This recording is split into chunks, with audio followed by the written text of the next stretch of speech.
Series combination, और दूसरा हो गया parallel combination. Parallel combination, okay, दो हुआ, series and parallel. Series we have studied, है ना, सीरीज हम लोगों ने स्टडी कर लिया। उसमें मैंने ये बताया कि अगर registers, when registers are joined end by end, okay, then in that case equivalent resistance will be R1 plus R2 plus R3। ठीक,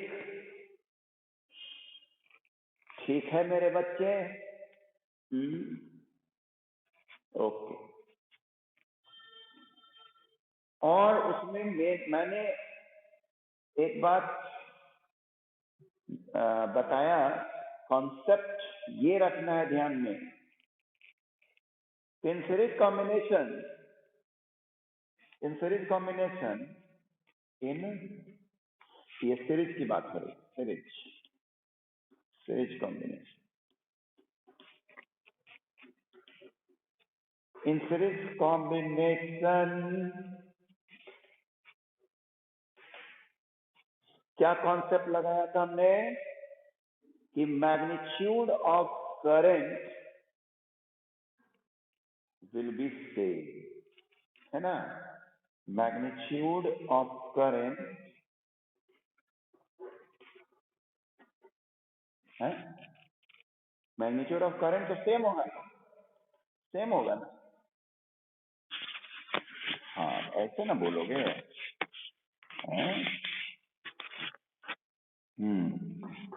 और पोटेंशियल डिफरेंस वैरी करेगा, ये बात है।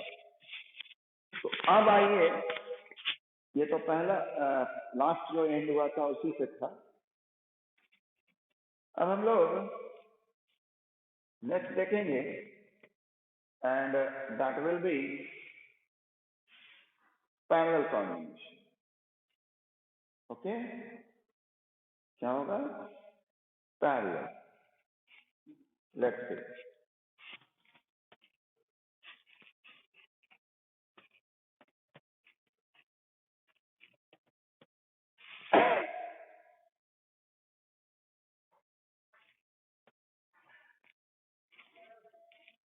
पैरेलल।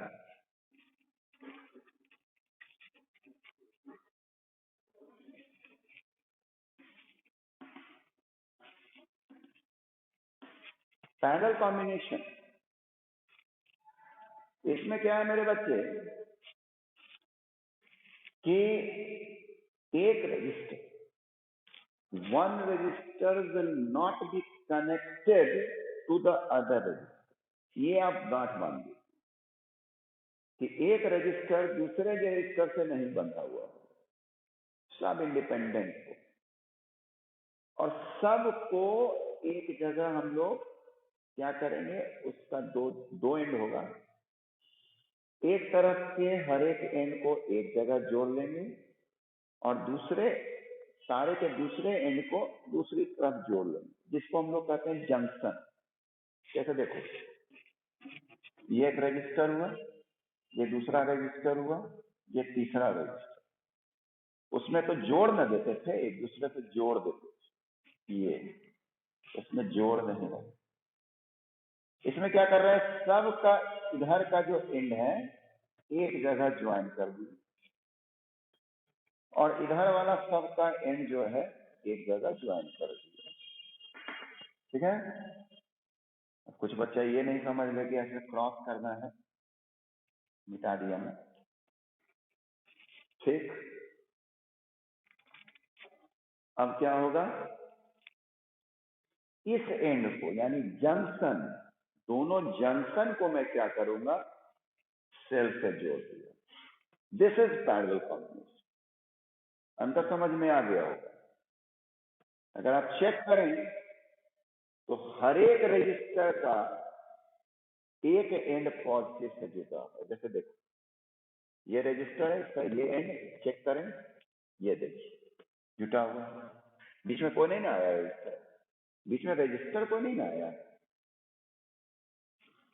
इधर आइए निगेटिव, देखो है ना, इसको देखो ये भी, इधर क्या बीच में कोई रजिस्टर नहीं आया, आया तो वायर, वायर के रेजिस्टेंस को हम लोग इग्नोर करते, लेकिन इसमें क्या था, इसमें था कि ये 3 रजिस्टर अगर है तो ये एंड तो जोड़ दिए, लेकिन ये एंड जो है वो तो किसी रजिस्टर से न जुट गया, और इसका ये एंड भी रजिस्टर से जुट गया, यानी ई बेचारा तो कहीं किसी हालत से सेल से जुटा ही, और इसका तो जुट गया एक पॉजिटिव, और इसका वाला का एक निगेटिव से जुट गया। यानी इसमें सीरीज में क्या होता है, हर रजिस्टर का सेल से जुड़ना संभव नहीं, दोनों एंड तो नहीं जुटेगा, अगर दोनों एंड जुट गया then it will be parallel, ये बात आप समझ लें। इवन एक भी रजिस्टर अगर है और एक सेल है तो मैं कहूंगा कि ये इसके पैरेलल है, समझे, क्योंकि इस रजिस्टर का दोनों एंड सेल से जुटा हुआ है। यानी अगर इस सेल का पोटेंशियल V है तो इसका भी V है, समझ रहे हो बात, क्यों दोनों एंड जुट गया है, उस केस में मैं बोल रहा हूं। मेरा कहना यह है कि जब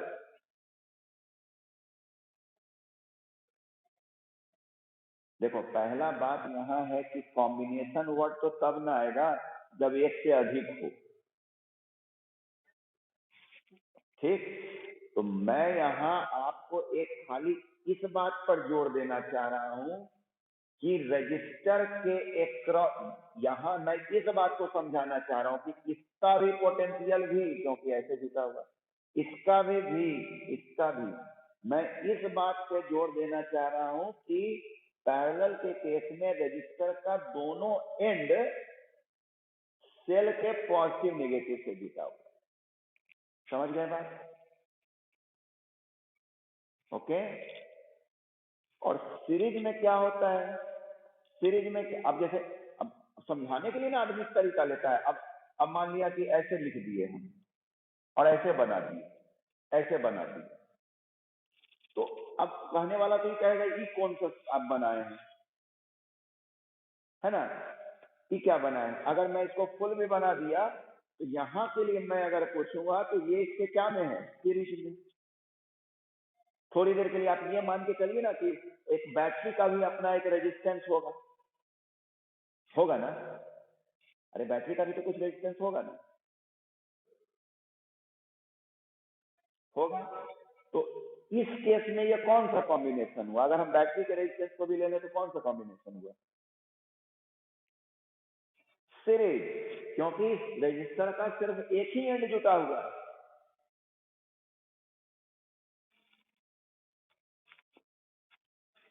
है ना। चलिए आगे बढ़ा जाए,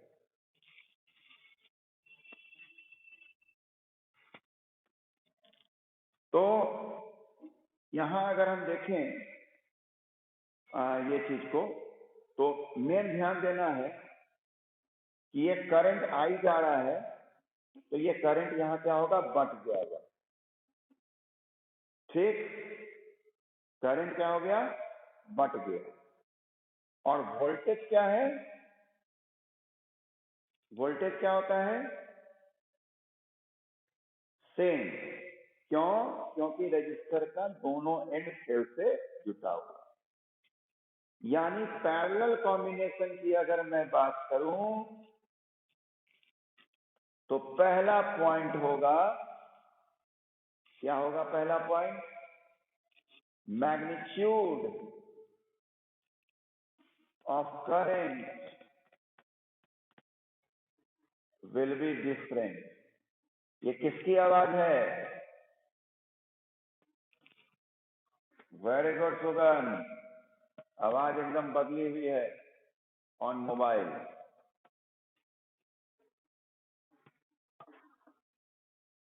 हाँ, magnitude of PD will be same. Dheeraj का आवाज वैसा ही है जैसा क्लास में है। ओके, बड़ा दिन बाद रोनित सुमन आया है क्लास, बहुत दिन बाद। ना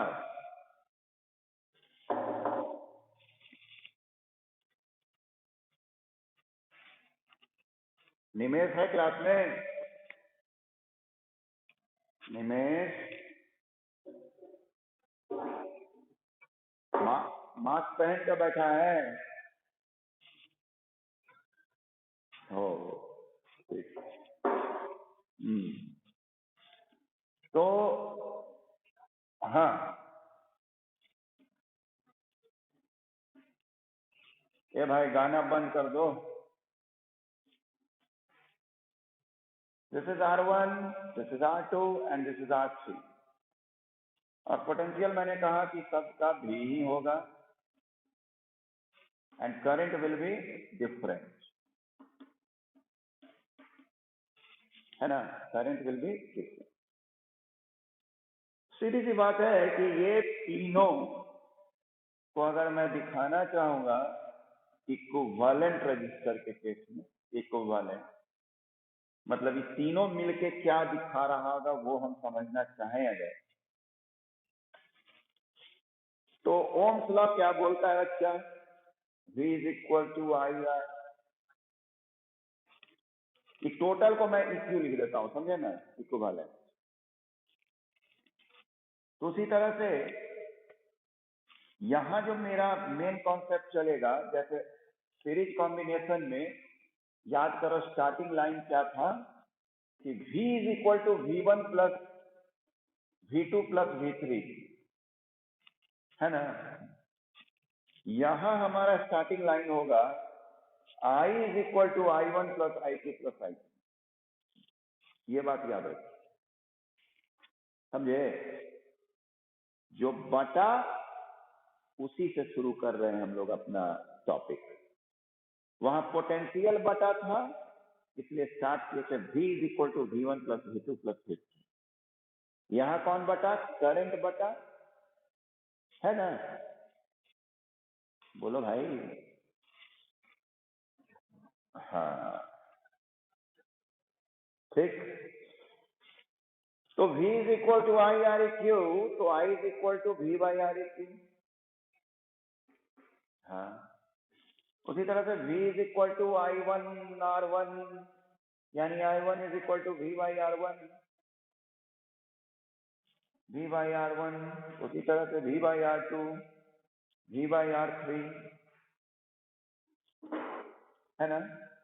V कॉमन लिया जाए, 1 by R1, 1 by R2, 1 by R3,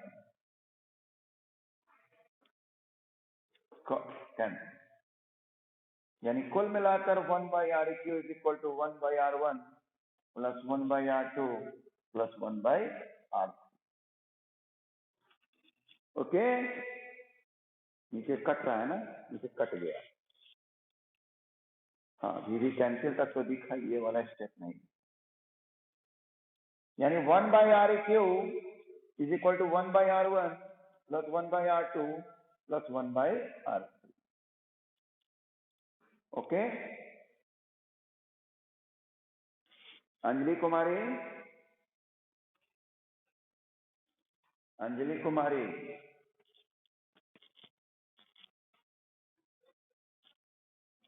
मैं वो अंजलि से बोल रहा हूँ जो अंजलि बोली थी कि अभी समझ में आ रहा है और टोटल अभी फिजिक्स ही पढ़ा दीजिए चारों दिन। वो अंजलि लगता है नहीं। तो देखो यहाँ पर दो तरह का हमारे पास फॉर्मूला है। एक हुआ सीरीज के केस में Req is equal to R1 plus R2 plus R3 और पैरेलल के केस में 1 by Req is equal to 1 by R1 plus 1 by R2 plus 1 by R3 है ना। आप यहां समझें कि सेम ही वैल्यू का अगर मैं रजिस्टर लेता हूं, 3 रजिस्टर, हर एक 3-3 ओम का लेता हूं, तो किसमें रेजिस्टेंस ओवरऑल बढ़ेगा, किसमें घटेगा, बताइए। आप लोग तो बना चुके हैं। Very good, very good. अगर मैं R1, R2, R3 तीनों ही 3 ओम ले लिया, तो सीरीज में यह आंसर आया 3 + 3 + 3 यानी 9 ओम। और पैरेलल में 1/3 + 1/3 + 1/3 यानी 3/3 यानी 1/Req = 1/1 यानी Req = 1। कितना का फर्क हो गया, सोचो। यानी वही सेम रजिस्टर इक्विवेलेंट में लगाया गया तो सीरीज में लगाया गया तो ज्यादा, और ज्यादा लगाया जाएगा तो ज्यादा आ जाएगा, तो क्या होगा, करंट क्या हो जाएगा, रिड्यूस हो जाएगा। और उसी चीज को पैरेलल में लगा देंगे तो करंट क्या हो जाएगा, इंक्रीज हो जाएगा। होगा ना बच्चा, इंक्रीज हो जाएगा। इसीलिए जो इलेक्ट्रॉनिक सर्किट वगैरह होता है, या कोई ऐसा डिवाइस जहां पर किसी खास इक्विपमेंट को ज्यादा करंट चाहिए, उसी बीच में कहीं कोई इक्विपमेंट है उसको कम करंट चाहिए, तो वैसे जगह पर क्या किया जाता है, कॉम्प्लेक्स सर्किट बनाया जाता है। कहीं पे पैरेलल रखा जाता है, कहीं पे सीरीज रखा जाता है। वही ना न्यूमेरिकल आपको बनाने दिया जाता है, समझ गए।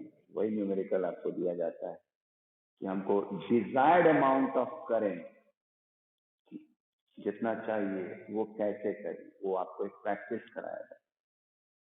आइए सवाल में आते हैं। कुछ एनसीईआरटी को ही डिस्कस करेंगे हम लोग। जैसे एक सवाल मुझे दिख रहा है कि एन इलेक्ट्रिक लैंप, अगर आप लोगों के पास एनसीईआरटी बुक होगी पास में तो पता चलेगा, an electric lamp of 100 ohm, lamp 100 ohm का है, टोस्टर 50 ओम, ठीक, एंड वाटर फिल्टर 500 ओम,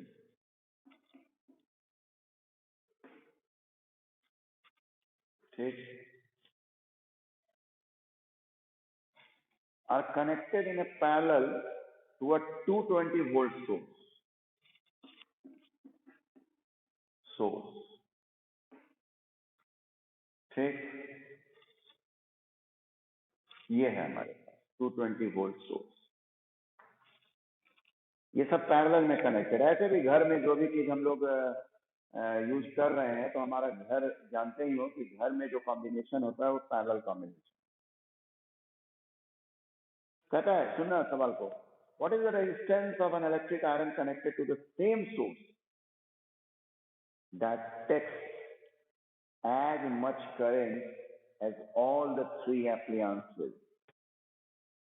देखो, पूछने का अंदाज अलग है, जो पढ़े हैं वही चीज पूछा है, समझना। बोला कि लैंप का 100 ओम है, टोस्टर का 50 ओम है, वाटर फिल्टर का 500।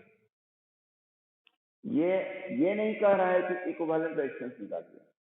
कैसे कह रहा है समझिए, कह रहा है कि what is the resistance of an electric iron.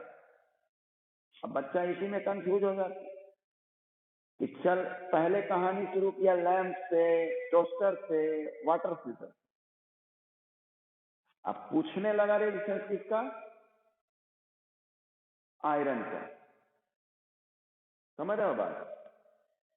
ये लैंप, ये टोस्टर, पता नहीं ये फिल्टर था।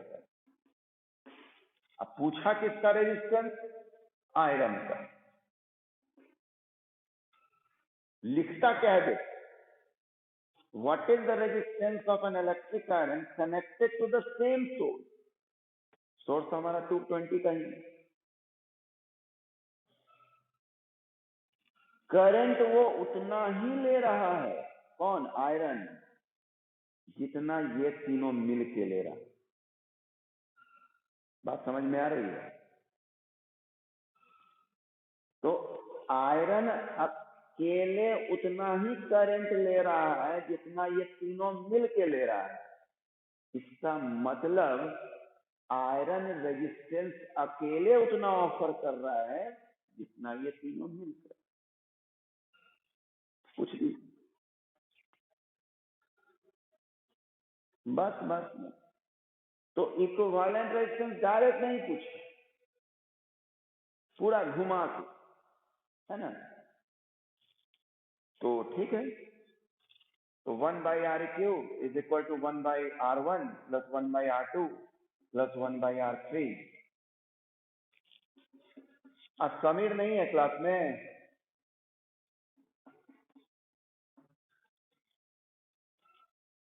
ये सब सॉल्व करो।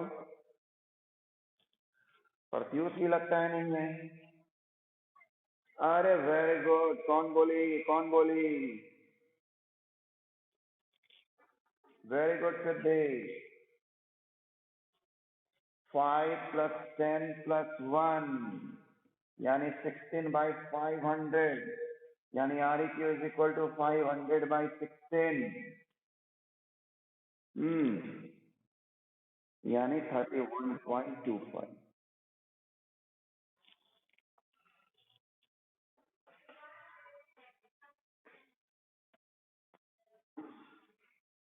ओके, ये रेजिस्टेंस है। और साथ में आपसे ये भी पूछा कि करंट कितना विड्रॉ कर रहा है, what is the current also. तो सीधी सी बात हो गई, V is equal to I Req। V is 220, I we have to find out। और आसान करने के लिए आप Req की जगह ये भी लिख सकते हैं। ए भाई म्यूट कर लो, इसके घर से आवाज आ रही है, बर्तन उर्तन सब गिर रहा है।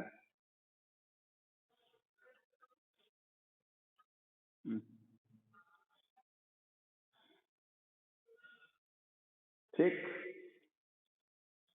तो ये नेक्स्ट हम लोग चलते हैं।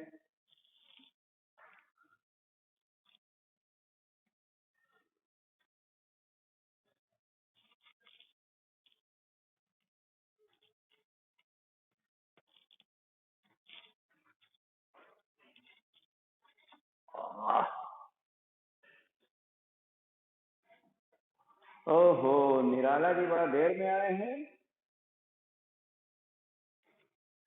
हमारे पास 3 रजिस्टर है, 2 ohm, 3 ohm एंड 6 ohm। ठीक, आपको बताना ये है कि how these resistors will be connected so that first case we have to get equivalent resistance 4 ohm and second 1 ohm. How?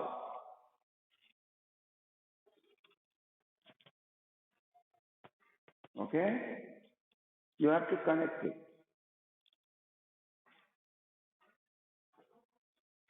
तो देखो, अगर फर्स्ट है 4 ohm, यहां अगर हम सीरीज में रखें, सीरीज तो हो गया 2 3 5 6 हैं, बी पैरेलल में कनेक्ट होगा। एकदम सही बोल रही हो सिद्धि। अगर मैं पैरेलल में ले जाऊं इसको तो ये 2 ओम, ये 3 ओम और ये 6 ओम, यानी 1/Req is equal to 1/2 plus 1/3 plus 1/6। 6, 3, 2, 1, 6/6 यानी 1 है ना। ये अच्छा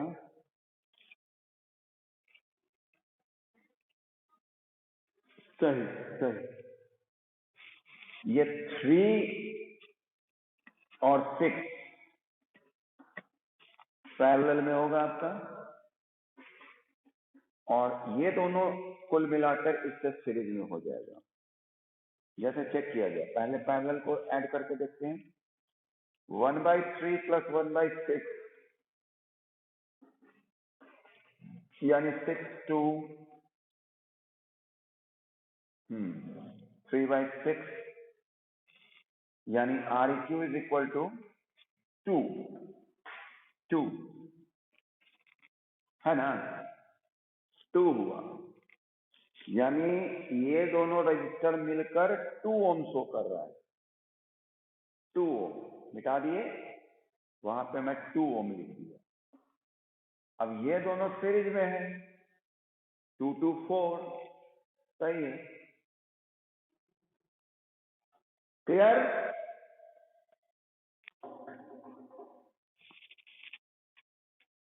बच्चे निराला जी ठीक है।